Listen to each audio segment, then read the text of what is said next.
Hello. हाँ जी।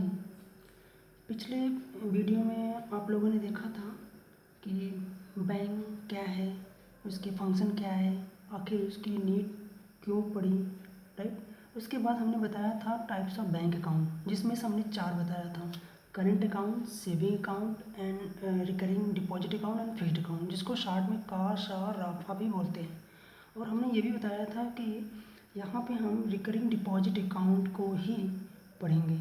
इसी पे ही बेस्ड फार्मूले हैं और उसी फार्मूले पे बेस्ड यहाँ पे न्यूमेरिकल्स भी हैं, ठीक है। तो वीडियो लेक्चर स्टार्ट करने से पहले आप लोग पहले बुक अपना खोल लीजिए, कॉपी और एक नोटबुक भी अपने पास रखे रहिए, ठीक है। और अभी फिर से मैं बता रहा हूँ, अगर जो चीज़ें समझ नहीं आ रही हैं या वीडियो या आगे निकल जा रहा है तो उसको पॉज कर लीजिए, नोट जो चीज़ें नोट करने वाली हो नोट कर लीजिए या स्क्रीनशॉट ले लीजिए, या समझ नहीं आ रहा तो फिर से एक बार वीडियो दोबारा देख लीजिए, दोबारा तिबारा मिस वीडियो देखिए और मेरी बात को सुनिए, मेरी बात को ध्यान से सुनिए, ठीक है। तो चलते हैं, क्या होता है रिकरिंग डिपॉजिट अकाउंट। इस अकाउंट में जो हमें यहाँ पे पढ़ना है, रिकरिंग डिपॉजिट अकाउंट को ही पढ़ना है यहाँ पे, और इसका कैलकुलेशन कैसे होता है मुझे आज यही बताना है इसका, और इस पे बेस्ड फार्मूला, राइट। ठीक है। रिकरिंग डिपॉजिट अकाउंट में हमें ये अधिकतर मेनली मिडिल क्लास के लोग या पुअर पर्सन जिसकी स्मॉल इनकम होती है या होती है, जिस अपने उस इनकम का छोटा हिस्सा सेविंग इस अकाउंट के थ्रू वो डिपॉजिट करते हैं, जमा करते हैं एक सर्टेन पीरियड पे, एक सर्टेन पीरियड के लिए। 1 ईयर हो सकता है वो 2 ईयर 5 ईयर का भी हो सकता है, लेकिन वो जो डिपॉजिट करते हैं एक certain amount, saving account amount, इस अकाउंट में वो पर मंथ हमें जमा करना पड़ता है। हर मंथ उतनी मनी हर मंथ डिपॉजिट करना पड़ता है और वो फिक्स्ड पीरियड के लिए होता है। सपोज़ कर लो हमें 500 रुपये का मैं इस रिकरिंग डिपॉजिट अकाउंट के थ्रू मैंने अकाउंट खुलवाया, 500 रुपये for 1 year. 1 year means 12 month 500 रुपये 500 रुपये 500 रुपये 500 रुपये 500 रुपये, कब तक? 12 मंथ तक मीन्स 1 ईयर। ये 1 ईयर के बाद बैंक हमारा प्रिंसिपल वैल्यू 1 ईयर हमारा कंप्लीट हो जाता है। तो 1 ईयर जब हमारा कंप्लीट हो जाएगा तो उसे बोलते हैं maturity period. After maturity period bank हमारा प्रिंसिपल वैल्यू विथ इंटरेस्ट के साथ मुझे पैसा वापस करता है। मैच्योरिटी प्रिंसिपल वैल्यू हमारा जितना प्रिंसिपल मैंने 500 500 500 500 500 500 12 महीने तक जमा किया वो पैसा प्लस इंटरेस्ट के साथ मुझे पैसा वापस करता है। उसे बोलते हैं मैच्योरिटी वैल्यू। जैसे कि उसका फॉर्मूला ये होता है मैच्योरिटी वैल्यू। सपोज कर लो कि मैंने 100 रुपये का आरडी खुलवाया, रिकरिंग डिपॉजिट अकाउंट में खुलवाया फॉर 1 ईयर के लिए। 1 ईयर के लिए खुलवाया तो 100 रुपये कितनी बार जमा करना पड़ेगा? 1 ईयर में कितने मंथ? 12 मंथ। तो 12 महीने लगातार 12 महीने हर मंथ 100 रुपये में जमा करना पड़ेगा। तो हमारा प्रिंसिपल वैल्यू कितना हो जाएगा? 100 इंटू 12, 12 बार जमा किए हैं प्लस इंटरेस्ट।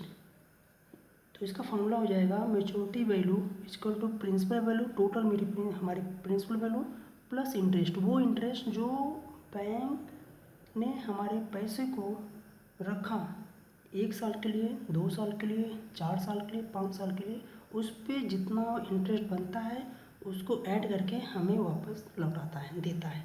उसी को बोलते हैं, पूरी सम ऑफ मनी को बोलते हैं मैच्योरिटी वैल्यू, राइट।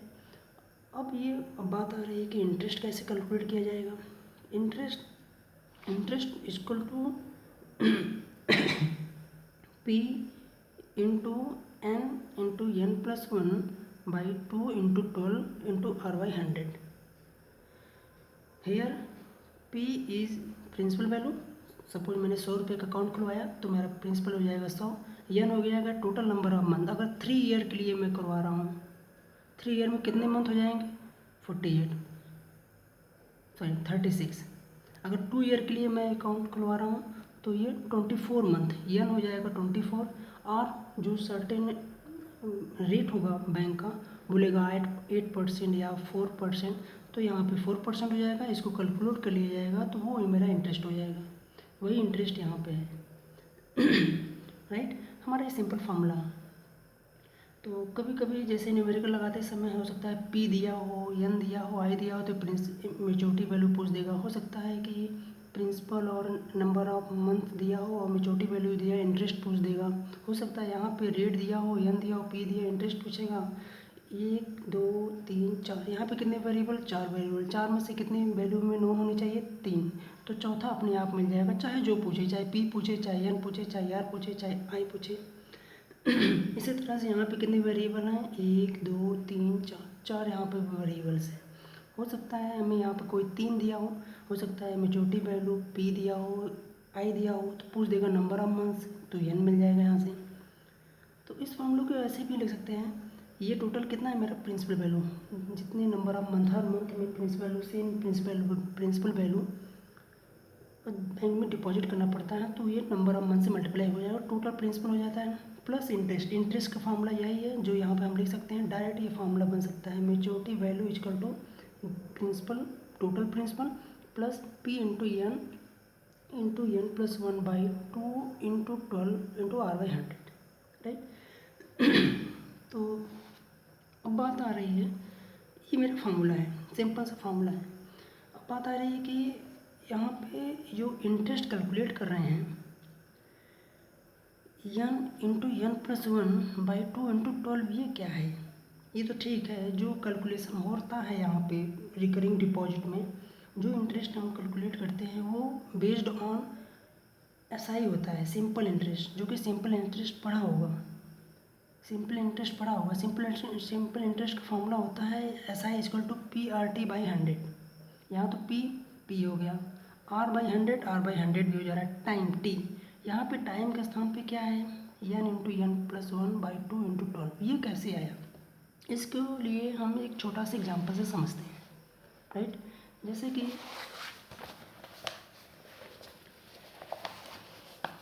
एक छोटे से एग्जांपल से समझते हैं। सपोज करो 100 रुपये से हमने एक अकाउंट खुलवाया RD के थ्रू, ठीक है, और 1 ईयर में कितने मंथ होंगे? 12 मंथ होंगे। तो हर साल जैसे जनवरी में 100 रुपये जमा किया, फरवरी में 100 रुपये जमा किया, मार्च में 100 रुपये किया, इस तरह से 100 रुपये जमा करते रहेंगे। कब तक जमा करेंगे? दिसंबर तक। उसके बाद ये मेरा पीरियड कंप्लीट हो जाएगा, इसे बोलते हैं मैच्योरिटी पीरियड। मैच्योरिटी पीरियड के बाद बैंक मुझे पूरा टोटल पैसा वापस करता है, उसे बोलते हैं मैच्योरिटी वैल्यू। मैच्योरिटी वैल्यू हमें बैंक मेरा प्रिंसिपल वैल्यू विथ इंटरेस्ट के साथ वापस करता है, जिसका फॉर्मूला हमने बताया, ये फॉर्मूला है। ठीक है, तो यहाँ पे हम मैच्योरिटी वैल्यू निकाल सकते हैं, यहाँ से हम इंटरेस्ट निकाल सकते हैं। तो बात आ रही है यहाँ पे हर महीने 100 रुपये जमा किए, 12 मंथ, तो टोटल नंबर ऑफ हमारा ये 100 रुपये जो जमा किए, तो ये बैंक के पास कितने महीने तक रहेगा? 12 महीने तक रहेगा। ये कितने महीने तक रहेगा? ये 11 मंथ तक रहेगा, ये 10 मंथ तक। इसी तरह से घटता जाएगा, ये 2 मंथ तक रहेगा। ये लास्ट में जमा करते हैं 100 रुपये, तो ये बैंक के पास सिर्फ एक ही महीने तक रह पाता है, ये 12 महीने तक रह जाता है। ये 12 महीने तक जब जरूर सबमिट करेंगे, डिपॉजिट करते हैं, फिर उसके बाद फरवरी में डिपॉजिट करेंगे, ये तो बैंक के पास चला गया। तो ये बैंक मुझे कब वापस करता है? After 12 month. आफ्टर 12 मंथ के बाद में वापस करता है ये पैसा 12 मंथ बाद, ये 11 मंथ बाद, ये 10 मंथ, ये 12 मंथ तक रहा, ये 11 मंथ तक रहा, ये 10 मंथ तक रहा। इसी तरह से अप्रैल, तो ये 9 मंथ तक रहेगा। इसी तरह से 8 मंथ, 7 मंथ, इस तरह से ये जो लास्ट में जमा करेंगे वो 1 मंथ के लिए रहेगा। तो टोटल जो हमारा पैसा डिपॉजिट किए हैं, तो कितने मंथ तक रहा? तो इस 100 रुपये पे कितने मंथ, 12 मंथ तक रहा, तो 12 मंथ। ये 100 रुपये पे 11 मंथ तक रहा, ये 100 रुपये पे 10 मंथ तक रहा, ये 100। इसी तरह से सब जब हम सम करेंगे टोटल कितना मेरा परसेंटेज बनेगा कितने प्रिंसिपल वैल्यू पे, तो 100 सब में कॉमन हो जाएगा। 12 into plus 1 11 plus 10 dot dot, फिर इसी तरह से 3 प्लस 2 प्लस 1 लास्ट तक जब ये हो जाएगा। इस तरह से हमें ये वैल्यू मिलेगी यहाँ पे जब इसको ऐड करेंगे, राइट। तो 100 कॉमन हो जा रहा है, ये क्या है 1 प्लस 2 प्लस 3 प्लस 4 ऐसे dot dot dot dot 10 plus 11 plus 12, मतलब फर्स्ट 12 नंबर का सम। फर्स्ट 12 नंबर का सम कितना होगा, 12 प्लस 11 करो, जैसे 1 प्लस 2 करो 3, फिर अगला क्या आएगा 3 प्लस 3 6, इसी तरह से 12 तक ऐड करो। या तो एक फार्मूला होता है sum of first n natural number, एक फार्मूला होता है sum of first n natural number equal to n into n plus 1/2, right. अगर ये समझ में नहीं आ रहा है तो मुझे कमेंट करके आप लोग बताइएगा, मैं इस पर एक वीडियो बना दूंगा, ठीक है। तो ये सम ऑफ फर्स्ट n नेचुरल होता क्या है, ठीक है। तो यही फार्मूला यहाँ पे यूज कर लीजिए। सम ऑफ फर्स्ट 12 नंबर क्या होगा, n हेयर n क्या हो जाएगा 12 हो जाएगा, तो 12 इंटू 12 प्लस 1, ठीक है, अपॉन 2 इसको कैलकुलेट कर लीजिए। इसको कैलकुलेट करने पे हमें ये वैल्यू मिल जाएगी, ये वैल्यू मिल जाएगी। अब ये क्या है, मंथली है, ये मंथली है ना, मंथली। तो ये मंथली, अगर इसको ईयरली में कन्वर्ट करना है तो क्या करना पड़ता है, 12 से डिवाइड कर देना पड़ता है, तो ईयरली हो जाएगा। तो यही वैल्यू, ये जो यहाँ पे दिख रहा है इंटरेस्ट में p into n plus 1/2 into 12, कि 12 ईयरली के लिए कैलकुलेट किया गया है। ये जो वैल्यू है ये टाइम बता रहा है, ये हमारा p है, ये मेरा r है। तो ये मेरा अगर देखें तो इंटरेस्ट क्या है, interest is equal to P R T, here p is this, R T is this, R is this, right. तो ये मेरा फार्मूला हो जा रहा है तो इंटरेस्ट पे, ठीक है। तो इसको और क्लियर समझने के लिए एक एग्जांपल से हम समझते हैं, ठीक है।